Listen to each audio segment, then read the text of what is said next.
Study IQ IAS, अब तैयारी हुई अफोर्डेबल। नमस्कार दोस्तों 2024 में जिस प्रकार की गर्मी पड़ रही है, मुझे नहीं लगता कि इतनी भयानक गर्मी मैंने कभी एक्सपीरियंस किया है। अगर आप में से किसी को लगता है कि इससे ज़्यादा गर्मी किसी वर्ष में पड़ा है तो मुझे कमेंट्स में बताइएगा। लेकिन आज हम अपने वीडियो में बेसिकली इकोनॉमी के पर्सपेक्टिव से डिस्कस करेंगे कि क्या हमारा भारत 50 डिग्री सेल्सियस इकोनॉमी के लिए रेडी है। मेरा कहने का मतलब यह है कि देखिए, देश के अंदर अगर किसी भी प्रकार का बदलाव आता है, जैसे कि अगर मैं कहता हूं कि पॉपुलेशन बढ़ रहा है तो भी हमारे इकोनॉमी के ऊपर इंपैक्ट करेगा। अगर मैं कह रहा हूं पॉपुलेशन गिर रहा है तो भी इकोनॉमी के ऊपर इंपैक्ट करेगा। अगर मैं कहता हूं कि क्लाइमेट चेंज हो रहा है, काफी ज्यादा बदलाव देखने को मिल रहा है, वो भी हमारे अर्थव्यवस्था के ऊपर इंपैक्ट करेगा। और इसी की वजह से आज हमारे लिए इंपॉर्टेंट हो जाता है जानना कि ये जो 50 डिग्री सेल्सियस की गर्मी की हम बात कर रहे हैं, इसका इकोनॉमी के ऊपर क्या असर पड़ेगा। और जब हम वो चीज समझ लेंगे तो कहीं ना कहीं हमें आइडिया लग जाएगा कि क्या हमारा भारत उसके लिए रेडी है कि नहीं, और कैसे हमें इसको लेकर प्रिपेयर करना है। बहुत कुछ जानने को मिलेगा इस वीडियो में। चलिए आगे बढ़ते हैं, लेकिन उससे पहले ध्यान रखिएगा, आप में से जो भी लोग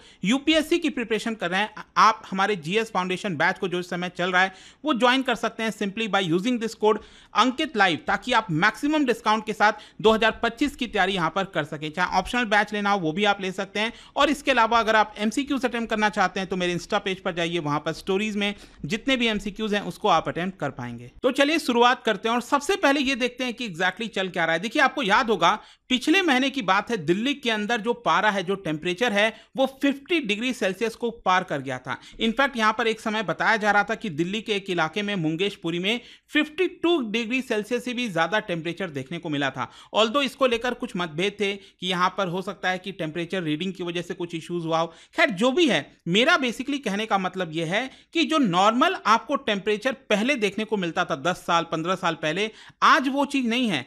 आज के डेट में जो गर्मी का जो नंबर ऑफ डेज आप देखोगे ना, और साथ ही साथ जो इंपैक्ट, जो प्रकोप आप देखोगे, वो काफी भयानक है। और इसी की वजह से क्या हुआ है, स्पेशली जो नदर्न इंडिया वाला पार्ट है, जो लेस रिच स्टेट्स हैं, जहां पर पॉपुलेशन बहुत ज्यादा है, उनके ऊपर काफी ज्यादा असर करने वाला है। और आज जो हमें समझना है वो ये है कि हमारे इंडियन इकोनॉमी के ऊपर क्या असर करेगा। देखिए, यहां पर कई प्रकार का डिसरप्शन आ सकता है हमारी अर्थव्यवस्था में। ऑलरेडी आप देख रहे होंगे दिल्ली के अंदर वाटर को लेकर कितनी बड़ी क्राइसिस आ रखी है। यहां पर राशनिंग की बात कही जा रही है। राशनिंग का मतलब है कि एक इलाके में से जो वाटर, जो सप्लाई पहले होता था, मान लो दिन में 2 बार वाटर सप्लाई होता था, तो वहां से एक बार कट करके दूसरे इलाके में पहुंचाया जाए ताकि वहां पर पानी मिल सके। हॉस्पिटल्स में आप देखिए, वहां पर बेड रिजर्व किए जा रहे हैं ताकि जो हीट स्ट्रोक से रिलेटेड मरीज अगर आएंगे तो उनको वहां पर भर्ती किया जा सके। तो ओवरऑल हमारे ह्यूमन इंपैक्ट, ह्यूमन हेल्थ के ऊपर बहुत बड़ा इंपैक्ट होने वाला है।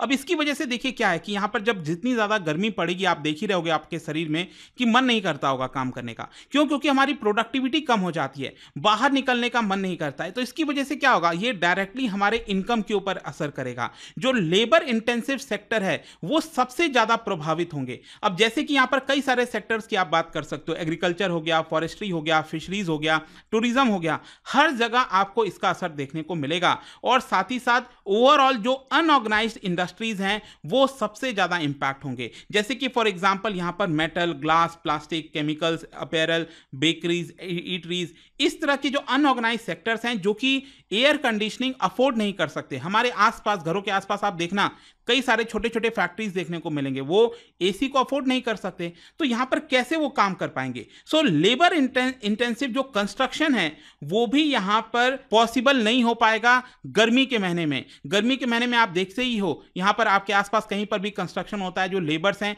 कैसे अपने सर पर, कंधे पर जो ईंट वगैरह है वो लाद कर ले जाते हैं, किस तरह से वो काम कर रहे होते हैं। तो आपको क्या लगता है कि इतनी भयानक गर्मी के बीच में क्या वो उसी इंटेंसिटी के साथ काम कर पाएंगे? ऑल्दो जब उनके रोजी रोटी की बात आएगी तो उनको करना ही पड़ेगा कैसे जैसे, लेकिन स्टिल आप कह सकते हैं कि ये बहुत बड़ा असर लाने वाला है। शहरों की अगर हम बात करें तो वहां पर जो ट्रैफिक पुलिसिंग है उसका कुछ ऑल्टरनेटिव लाना पड़ेगा। इसके अलावा यहां पर जो लेबर सप्लाई की हम बात करते हैं, भले ही कितना भी ज्यादा अबंडेंट हो, लेबर सप्लाई कितना भी बड़ी मात्रा में हो, लेकिन यहां पर आपको एक बड़ा शिफ्ट देखने को मिल सकता है आर्टिफिशियल इंटेलिजेंस की तरफ और मशीन डिपेंडेंस की तरफ। तो ओवरऑल मैं ये आपसे कहना चाह रहा हूं कि जो लेबर मार्केट है ना, उसमें एक बहुत बड़ा शिफ्ट आएगा। खैर, दूसरा अगर हम बात करें स्पेशली एग्रीकल्चर सेक्टर के बारे में, देखिए ये बेसिकली हमारे डायरेक्टली फूड सिक्योरिटी से रिलेटेड है। भारत के अंदर आप सोच के देखिए, अगर टेम्परेचर इसी तरह से बढ़ता रहा तो क्या ये डायरेक्टली हमारे क्रॉप्स के ऊपर असर करेगा कि नहीं करेगा, और जब क्रॉप्स के ऊपर असर करेगा तो हमारा जो ईल्ड है, जो हमारा प्रोडक्शन होता है, उसमें गिरावट आएगी कि नहीं आएगी, और वहां पर जब गिरावट आएगी तो जाहिर सी बात है सप्लाई कम होगा, और सप्लाई कम होगा तो मतलब इन्फ्लेशन बढ़ेगा। आई होप कि ये सारा जो चेन है वो आप समझ पा रहे होंगे। इनफैक्ट आपको यह भी पता होगा कि जितनी ज्यादा गर्मी पड़ती है उतना ज्यादा पेस्ट अटैक और इस तरह की चीजें देखने को मिलती हैं। यहां पर जो साइंटिस्ट हैं उनको यह कोशिश अब करना होगा कि वो हीट रेसिस्टेंट सीड्स को डेवलप कर सकें। आपने देखा होगा ना, अलग अलग प्रकार के नए नए आविष्कार होते रहते हैं, डिफरेंट टाइप के सीड्स बनते रहते हैं साइंटिस्ट के द्वारा। तो वहां पर अब हीट रेसिस्टेंट मतलब कि बहुत ज्यादा गर्मी पड़ जाए तो भी यहां पर क्रॉप्स को उतना नुकसान ना हो, इस तरह के यहां पर चीजों को बनाना। एंड ओवरऑल जो मैं आपसे कह रहा था कि जो शॉर्टेजेस और इन्फ्लेशन होगा, इसकी वजह से हमारे अर्थव्यवस्था के अंदर जो मैक्रो इकोनॉमिक पॉलिसीज हैं उसमें सरकार को एडजस्टमेंट करने की जरूरत पड़ेगी। और देखिए, आज के डेट में क्लाइमेट चेंज का असर एग्रीकल्चर के ऊपर पड़ रहा है, ये मुझे कोई बताने की जरूरत नहीं है कि ऐसा फ्यूचर में होगा, ये ऑलरेडी हो रहा है। दुनिया के बाकी हिस्सों में अगर आप एग्जांपल ले लीजिए, जैसे मेडिटेरेनियन एरियाज में अगर आप देखोगे, जहां पर ग्रेप्स वगैरह उगाए जाते हैं वाइन वगैरह प्रोड्यूस करने के लिए, वहां पर ऑलरेडी उनका प्रोडक्शन कम हो गया है। कोकोआ, आई डोंट नो आप में से कितने लोगों ने रिसेंटली सुना कि जो कोकोआ का प्रोडक्शन है वो काफी कम हो गया है, जो हम चॉकलेट खाते हैं, इसी की वजह से चॉकलेट की जो प्राइसेस हैं वो बढ़ती जा रही हैं। ऑल्दो भारत में हम बात करें, एक्चुअली क्या होता है ना, भारत में प्राइस सेंसिटिव मार्केट है, यहां पर थोड़ा सा भी प्राइस बढ़ा नहीं सकते। तो क्या है कि इसकी वजह से अगर आप कंपोनेंट देखोगे ना चॉकलेट्स के अंदर, उसमें कोकोआ की क्वांटिटी देखना, जो चॉकलेट आप बचपन में खाते थे, क्या आपको लगता है वही सेम स्वाद जो है वो आपको आज के डेट में देखने को मिलता है? नहीं। चॉकलेट के प्राइसेस अगर आप देखिए, बचपन से लेकर अभी तक उतने ज्यादा नहीं बढ़े हैं जितने बाकी प्रोडक्ट्स के बढ़े हैं। लेकिन उसका कारण क्या है? उसका कारण सिंपली यही है कि जो कोकोआ उसमें डाला जाता था उसका क्वांटिटी कम हो गया, उसमें शुगर की क्वांटिटी ये लोग ज्यादा डालने लगे हैं। आप फॉरेन के किसी चॉकलेट्स को उठाकर देखना।